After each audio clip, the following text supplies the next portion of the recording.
आपके घर में पितृदोष है, आपको ऐसा महसूस होता है, आपको लगता है,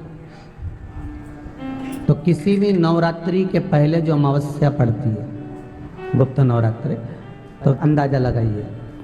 तो जिस दिन अमावस्या रहे उस दिन चावल की कटोरी में एक कपूर का टुकड़ा रख दीजिए महाराज, छोटा सा, और कपूर का टुकड़ा रखकर उस कपूर को दरवाजे के बाहर कटोरी में ही, चावल रखी हुई कटोरी में ही उसको पितरों का स्मरण कर कर जला दीजिए। और जलाने के बाद उस चावल को कहीं भी किसी भी वृक्ष की छांव में पक्षियों के लिए डाल दीजिए।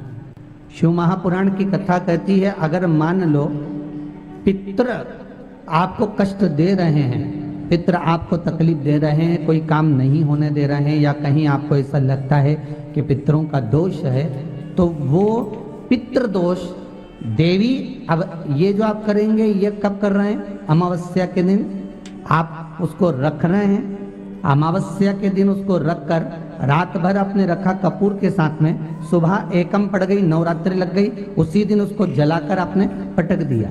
अर्थात उससे देवी और पितृ इन दोनों का आशीर्वाद जो प्राप्त होता है, तो घर में से पितृदोष समाप्त होकर लक्ष्मी की वृद्धि प्रारंभ हो जाती है, कार्य में सिद्धता आ जाती है। मान लो अगर पितृदोष है तो करो, नहीं है बड़े अलमस्ती से रहो। तो अमावस्या के दिन दोष काल में, प्रदोष के समय पर, प्रदोष काल में शाम के समय पर जाकर किसी भी नदी, तालाब, बावड़ी, कुआं, कहीं ना कहीं जो आपके पास में हो, वहां पर एक घी का दिया, बत्ती का मुंह दक्षिण की ओर कर कर अवश्य जला कर जाना, सारे पितृदोष समाप्त हो जाएगा, सारा पितृदोष समाप्त। अमावस्या के दिन किसी भी जलाशय के पास में, नदी, तालाब, बावड़ी, कुआं, जो आपके शहर में, आपके गांव में, आपके नगर में हो, वहां जाकर लगा दे। अगर नदी, तालाब, बावड़ी, कुआं नहीं है तो पीपल का वृक्ष हो या बेलपत्री का वृक्ष हो या बट का वृक्ष हो, उसके नीचे लगा दो प्रदोष काल में। पर अमावस्या के दिन लगाएं जरूर। क्यों? क्योंकि अमावस्या के दिन पितृ शाम के समय प्रदोष काल में शंकर भगवान का नाम जाप कर कर नदी, तालाब, बावड़ी पर पानी पीने जाते हैं, वहां से जल का आचमन कर कर पितृ अपने लोक को चले जाते हैं प्रदोष काल के समय पर। इसलिए प्रदोष काल में जलाशय के पास में, बावड़ी, कुआं, नदी, तालाब के किनारे पर दिया लगाया जाता है, दक्षिण की ओर मुख कर कर बत्ती का, तो पितृ आशीर्वाद देते हुए जाते हैं कि फलो फूलो, आगे बढ़ो, उन्नति करो, तरक्की करो। ये पितरों का आशीर्वाद रहता है, पितरों का वर रहता है, आप देंगे उसको मिलेगा। पितृदोष है, ये आपको कैसे मालूम पड़ेगा?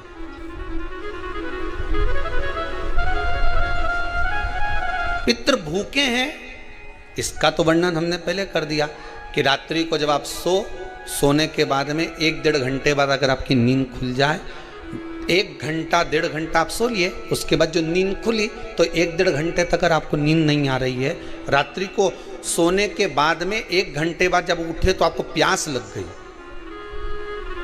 भूख लगने लगी, प्यास लगने लगी कि मेरे को पानी पीना पड़ेगा, घबराहट हो रही, पानी पीना पड़ेगा।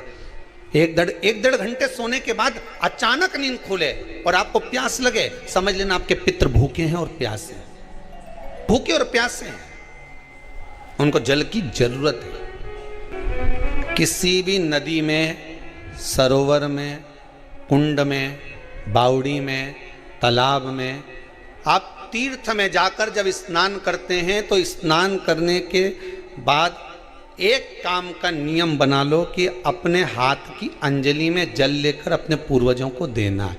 प्यासे रहते हैं, भाग मांगते हैं, प्राप्त करना। 3 वृक्ष पितरों के तुल्य हैं। पहला पीपल, दूसरा बट वृक्ष, तीसरा बेलपत्र का वृक्ष, ये पितरों के तुल्य हैं।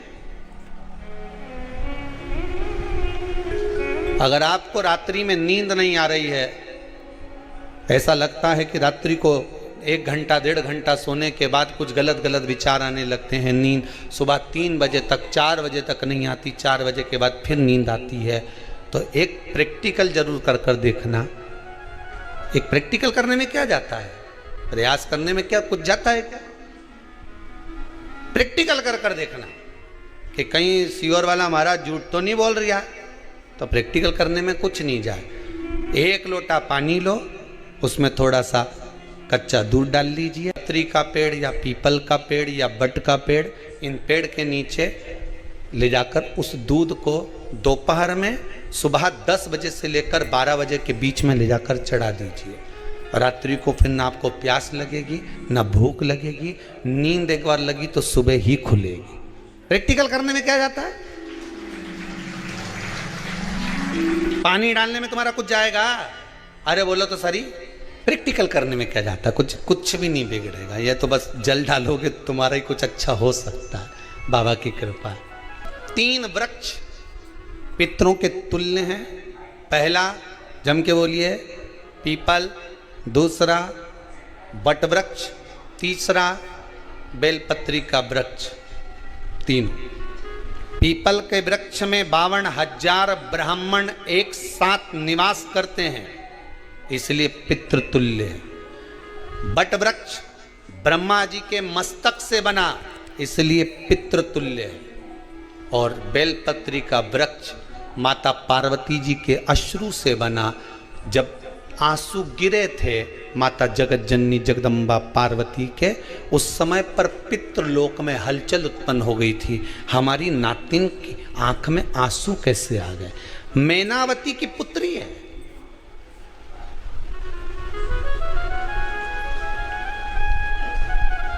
पितरों की नातिन, इसकी अश्रु कैसे गिर गए? पार्वती जी ने कहा ये आंसू नहीं, मेरा पुण्य भाग प्रकट करती हूं बेलपत्री के रूप में। तो पितरों ने वर दिया था कि ये बेलपत्री का वृक्ष हमारा आशीर्वाद है, इसके नीचे अगर कोई दीप लगाता है, शिव को स्पर्श कर चढ़ाता है, उसके पितरों की शांति होगी। हम स्वयं उसको आशीर्वाद देने के लिए पधारेंगे। बेलपत्र का वृक्ष पितृतुल्य। तो रात्रि को अगर भूख लग रही है, प्यास लग रही है, तो पितृदोष। दूसरा पितृदोष का लक्षण बताया, घर में कोई शुभ कार्य ना हो, वंश की वृद्धि ना हो। 1 रुपये कमाओ, 1.25 रुपये खर्च हो रहे हैं, पैसा 10 जगह से कमाई आ रही है पर घर में टिक नहीं पा रही है, आया गया, पितृदोष। जरा सी कटोरी पड़ी है, उसके पीछे विवाद चालू हो जाए, पानी ढुल गया उसके पीछे विवाद हो जाए, या छोटी छोटी बात में घर में क्लेश मचा हुआ है, पितृदोष है। समझ लो हमारे पूर्वज हमसे खुश नहीं, प्रसन्न नहीं। सारी दुनिया के लोग तुमसे कह रहे हैं तेरे घर में पितृदोष है। 1 रुपये कमाते हो, 1.25 रुपये खर्च होता है, मानसिक टेंशन बना रहता है। घर में एक व्यक्ति बीमार है, ठीक हुआ, दूसरा बीमार पड़ गया, दूसरा ठीक हुआ, तीसरा बीमार पड़ गया, तीसरा ठीक हुआ, चौथा बीमार पड़ गया। मतलब कहीं ना कहीं पितृ का भाव, पितृदोष का वर्णन। किसी ने कहा तुमसे कि तेरे यहाँ पितृदोष है, तूने ब्राह्मण को भोजन करा दिया, पिंडदान करा दिया, तर्पण करा दिया, तिलांजलि करा दी, गया जी का श्राद्ध कर दिया, हरिद्वार चली गई, वहां पिंडदान करवा दिया, ब्राह्मण भोज करवा दिया, तिथि पर भोजन करवा दिया, सब कुछ करवा के देते। अब एक काम और करके देख लो, एक काम और करके देख लो। जब तुम घर में भगवान शंकर की आरती, तुम्हारे घर में शंकर जी का शिवलिंग है, भले काय का भी हो, छोटा सा, भले सियोर का कंकर शंकर हो, नर्मदा का कंकर हो, चाहे शंकर पारद के हो, पीतल के हो, स्टील के हो, लकड़ी के हो, जिसके भी हो, लोहे के हो, पाषाण के हो, जिसके भी हो, शंकर का शिवलिंग अगर हमारे घर में है और आप रोज प्रतिदिन भगवान की आरती करते हो, प्रतिदिन, और आपको लग रहा है कि मेरे यहाँ तकलीफ चल रही है, ये ठीक ही नहीं हो रही, लगभग 1.5 महीना आप कम से कम 45 दिन, 1.5 महीने के करीब में ऐसा प्रयास करना कि भगवान की आरती, शिवलिंग, शंकर भगवान के शिवलिंग की आरती करने के बाद उस दिए को भगवान के सामने मत रखो, उस दिए को उठाकर जहाँ तुम पानी का मटका रखते हो, हंडा रखते हो, जिससे तुम पानी पीते हो, तुम्हारे रसोई घर में जो पानी का मटका, हंडा, बाल्टी, आरओ का पानी जिस मटके में गिरता है, हंडे में गिरता है, जिसको हमारे यहाँ पितरों का स्थान कहते हैं, उस स्थान पर उस मटके के पास में, उस हंडे के पास में, उस बाल्टी के पास में, जहां रसोई घर में पानी रखते हो, उस रसोई घर में पानी जहां रखते हो उसके पास में उस दिए को भगवान के सामने नहीं रखना। आरती उतारने के बाद उस दिए को ले जाके सीधे परिंडे के पास में, उस हंडे के पास में, मटके के पास में उसको रखो। केवल 1.5 महीना कर कर देखना। 1.5 महीने के बाद तुम्हें मालूम पड़ेगा कि हम वापिस उन्नति की सीढ़ी पर चढ़ना प्रारंभ करती है, हमें फल मिलना चाहिए। अब तुम्हें ना कहीं जाना है, ना कहीं आना है, ना कोई खर्चा है। खर्चा है क्या? ईमानदारी से बोलो, कोई तुम्हारा लाखों का रुपया लग गया क्या? रोज आरती करते हो रोज आरती। बस आरती का नियम बना लो कि हमको पितृदोष किसी ने बोला है, हमारे घर में अशांति है, पितृदोष है, कोई कह रहा है कि तुम्हारे घर में पितृदोष है। हमने सब कुछ करके देख लिया, अब हमें ये करना है कि महादेव की आरती जब होती है तो उसकी ज्योत का दर्शन करने पर 1000 कपिला गाय के दान का पुण्य मिलता है। तो ये पुण्य हम हमारे पितरों को देते हैं जिससे उनकी मुक्ति हो जाए और हमें आशीर्वाद प्राप्त। उस दिए को नीचे नहीं रखना, आरती उतारने के बाद आरती पूरी हो जाए तब उस दिए को ले जाकर, जब आप ले जाकर उसको रखें तब उस स्थान पर रखें जहां पितरों का स्थान। अमावस्या के दिन सारे पितृदोष समाप्त हो जाएगा, सारा पितृदोष समाप्त। जिनके यहाँ पितृदोष होता है, काल सर्प दोष होता है, वास्तु दोष होता है, उनको ज्यादा कुछ नहीं करना होना। महाराज एक बेल का फल लीजिए। क्या लेना है? बेल का फल, बेलपत्री का जो फल होता है उसको ले लो। उसके अंदर का जो गुर्दा होता है, अंदर का जो भाग होता है उसको निकाल लीजिए और उस बेल के फल में आटा सेक कर उसमें शक्कर मिलाकर उसको उसके अंदर भर लीजिए। अमावस्या के दिन सुबह 10 बजे से पहले उस बेल फल में जिसमें तुमने पंजेरी भरी है, आटा सेक कर भरा है शक्कर के साथ में, उसको अपने घर में घुमाने के बाद में जिसको काल सर्प दोष बताया है, पितृदोष बताया है या वास्तु दोष का स्मरण बताया है, घर में सब दूर घुमाकर अपने परिवार का हाथ का स्पर्श कराकर पीपल के पेड़ के नीचे खड्डा खोदकर उस बेलपत्र के उस फल को दाब दीजिए। उस फल को उसमें दबा दीजिए। महाराज केवल एक अमावस्या करना रहता है, पितरों के दोष से मुक्ति मिलती है और हमारे घर के कार्य सफल होना प्रारंभ हो जाते हैं। कार्य की सफलता होती है, कार्य में सफलता प्राप्त होने लगती है। हम तो कई बार कहते हैं महाराज जी, अगर ऐसा लगे किसी औषधि को आप ले रहे हैं, मालूम पड़े कि औषधि आपको लग नहीं रही है, शिव महापुराण की कथा कर रही है, मान लो औषधि आपको नहीं लग रही, आपने औषधि बहुत दिनों से ले रहे हो, कोई दवाई, मान लो आप किसी भी दवाई को ग्रहण कर रहे हैं और वो औषधि लगी नहीं रही है, वो शरीर को लगी नहीं पा रही और आप ठीक ही नहीं हो पा रहे, 15 दिन हो गए, 8 दिन हो गए, बताओ उतना की उतना ही कैटरीना है, उतना ही उतना अपना भरा हुआ, वही की वही लीवर, वही की वही किडनी, वही की वही स्मरण, सभी कुछ वही वही है, उतने की उतना ही।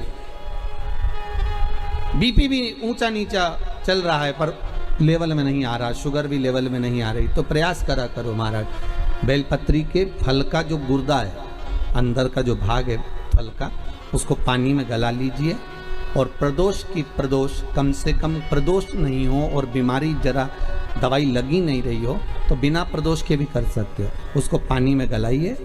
आधा घंटा पानी में, जैसे आपको सुबह मंदिर जाना है 10 बजे, तो सुबह स्नान कर कर कम से कम 6:30-7 बजे उसको पानी में गला दीजिए और उस बेले के फल का गुर्दा सा गला हुआ पानी शिव जी को ले जाकर समर्पित कर दीजिए। महाराज उस पानी में से थोड़ा सा 1 चम्मच पानी शिव जी पे चढ़ा हुआ लेकर आ जाइए। उस पानी को जो बीमार व्यक्ति है उसको औषधि देने से पहले मात्र आधी चम्मच से भी आधा चम्मच उसको दे दीजिए। भगवान शंकर का श्री शिवाय नमस्तुभ्यम का जाप कर कर उस पानी को देने के बाद अगर आप औषधि देंगे तो ये पक्का है कि औषधि अपना कार्य करना प्रारंभ कर देगी और वो स्वस्थ होना प्रारंभ